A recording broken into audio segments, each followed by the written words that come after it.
Olá, mulheres! Aqui é Célia Silva, do Mulheres Ensinando Mulheres. Hoje vamos continuar o capítulo 5 do livro Quebrando Paradigmas sobre Heranças Espirituais, da pastora Tânia Teresa. O título do capítulo número 5 é O que acontece na família quando há derramamento de sangue? Então vamos lá, vamos continuar? O derramamento de sangue nas casas de nossos irmãos em Cristo. Um caso de São Paulo.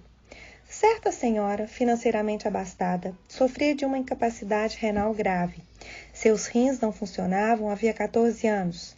Por essa razão, precisava fazer hemodiálise com frequência. Essa mulher de Deus não encontrava respostas para o que lhe sucedia. Toda vez que chegava sua vez na fila do transplante, ou ela adoecia ou adoecia o doador.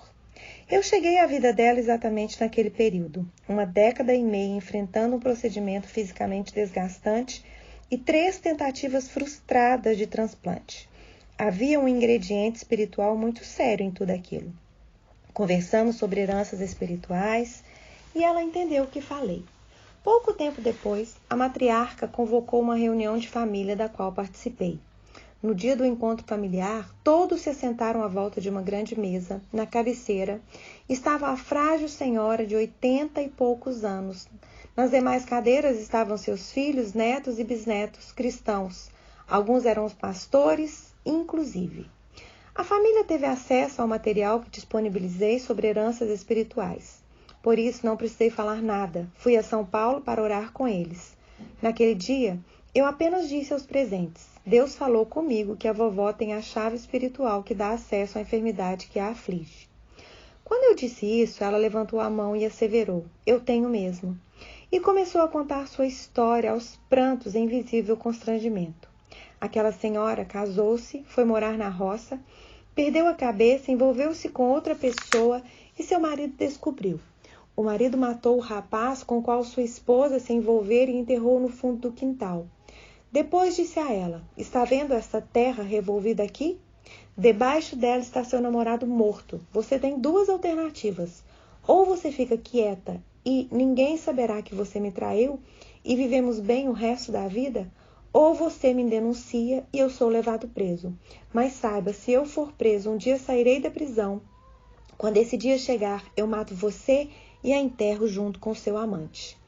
A senhora decidiu ficar calada. O tempo passou, ambos conheceram Jesus, converteram-se, tiveram filhos que foram criados nos caminhos do Senhor, e seu marido morreu depois de muito tempo. Depois de contar sua história, ninguém da família apontou-lhe o dedo. Todos entenderam a vergonha que consumia aquela senhora. E ela terminou dizendo: É um alívio poder abrir a minha boca e confessar isto. O resultado não poderia ser outro. 3 meses depois, os rins daquela mulher voltaram a funcionar. Ela retirou das mãos de Satanás aquela história. Por que é preciso falar? Porque apenas quando falamos, apenas quando oramos, podemos desligar, desativar a ação do maligno. Confessai as vossas culpas uns aos outros e orai uns pelos outros, para que sareis. Tiago 5,16. O derramamento de sangue nas casas de nossos irmãos em Cristo, um caso de Rondônia. Há muitos anos fui ministrar na cidade de Vilhena, Rondônia. Cheguei à igreja exatamente naquele período em que há grande movimentação de pessoas antes dos cultos. Naquele dia, uma mulher abordou-me aflita dizendo: Preciso falar com a senhora, é urgente. Quem acompanha meu ministério mais proximamente sabe que não há a menor condição de eu atender pessoas em horários de reuniões. Qualidade, nesses casos, demanda tempo. Aquela mulher queria ser ouvida na porta da igreja e eu disse a ela que não poderia ajudá-la naquelas condições, mas ela insistiu. Então, ao perceber a profundidade de sua agonia, pedi ao pastor da igreja que me desse algum tempo para ao menos acalmá-la. Minha intenção, na verdade, era fazê-la participar do culto. Quando parei para ouvi-la, ela disse: Eu quero saber que Deus é esse que está fazendo com o meu filho o que está fazendo. E começou a narrar sua história. Seu único filho, um rapaz de 21 anos, nascido e criado no Evangelho, às vésperas de seu casamento, descobriu um câncer nos testículos. Prognóstico. No início da vida, mesmo sendo curado daquele mal, o jovem perderia a capacidade de procriar, ficaria impotente e muito provavelmente não conseguiria ser marido da moça com quem viria se casar. Por ser o único descendente daquela mãe, os genes daquela família não seriam transmitidos a futuras gerações. Aquela mãe acusava Deus. Que Deus é esse? Conforme ela falava, só vinha uma palavra à minha mente: aborto. Deus, por intermédio de seu Santo Espírito, revela o profundo e o escondido e conhece o que está em trevas. Daniel 2:22. Quando fazemos atendimentos, não adianta confrontação direta. É preciso que aquele que busca ajuda confesse seus pecados. O que encobre as suas transgressões jamais prosperará, mas o que as confessa e deixa alcançará misericórdia. Provérbios 28:13. Não adiantaria eu dizer: você fez aborto? Ela precisava dizer: eu fiz aborto, eu pequei. O tempo passava, o horário do culto se aproximava e eu lhe dirigi uma pergunta sem afirmar: você fez aborto antes de gerar esse filho?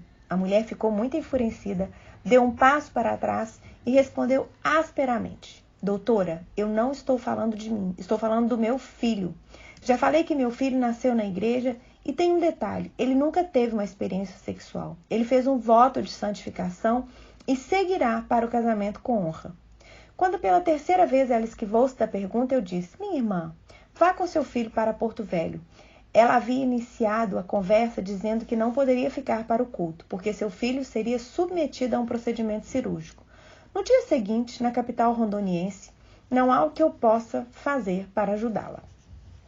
Ao perceber que eu havia desistido do assunto, ela parou de súbito e disse-me: pastora, eu fiz 5 abortos antes de gerar esse filho. Eu era louca, não usava pílula anticoncepcional porque tinha medo de engordar e preferia ingerir remédios para abortar. Mas eu me converti ainda jovem. E eu disse a ela: minha irmã, você derramou sangue de 5 gerações. Você derramou sangue de filhos, netos, bisnetos e tataranetos.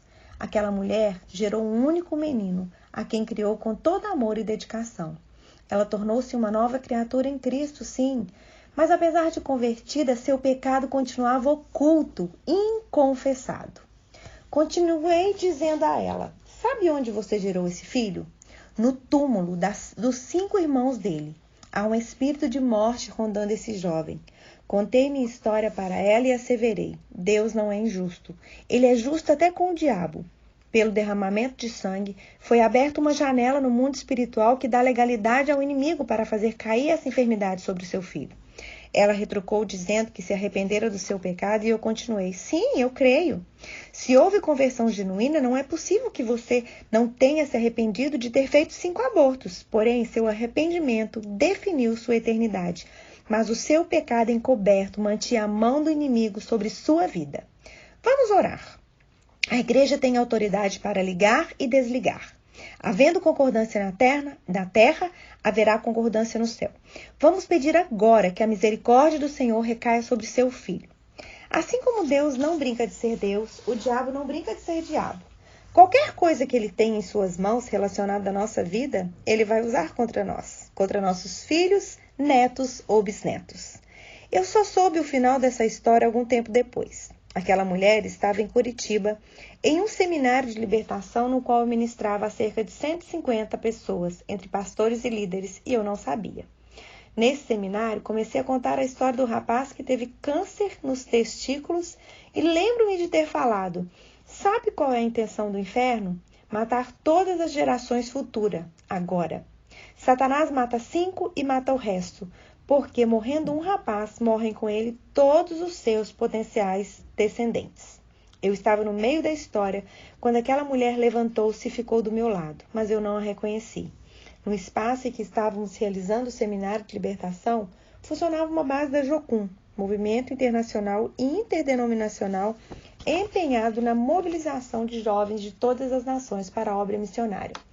Por isso parei de falar, porque imaginei que se tratasse de alguém que gostaria de dar algum aviso relacionado à missão. Ela olhou para mim e perguntou se eu não a estava reconhecendo. Eu respondi que não, infelizmente, e continuou: eu sou a mulher de quem a senhora está falando. Estou aqui para contar o final dessa história. Pastora, até aquele instante eu nunca tinha confessado o pecado de derramamento de sangue que eu cometi. Naquele dia, abri a boca, chorei e compreendi o mundo espiritual. Chegamos a Porto Velho na segunda-feira e fomos ao hospital. O tumor detectado em meu filho era invasivo e crescia muito rapidamente. Por essa razão, a equipe médica prescreveu um exame para avaliar a dimensão do procedimento cirúrgico. O médico que cuidava de meu filho ficou extremamente surpreso quando, ao analisar os resultados, percebeu que o tumor regredira em vez de aumentar. Não satisfeito, porque, segundo ele, aquele tipo de carcinoma não sumia sem explicação, repetiu o exame. O resultado foi incontestável. Meu filho estava completamente curado. Conclusão: ele está casado e sua esposa está grávida de meu primeiro neto. Todos os presentes glorificavam o nome do Senhor naquele dia. A mulher, aproveitando a oportunidade, dirigiu-se à plateia e disse: Vocês, em nome de Jesus, tratem de confessar os seus pecados, porque o que está encoberto está destruindo as gerações futuras. Nós vamos, no próximo áudio, continuar o capítulo de número 5. Que Deus te abençoe e até lá!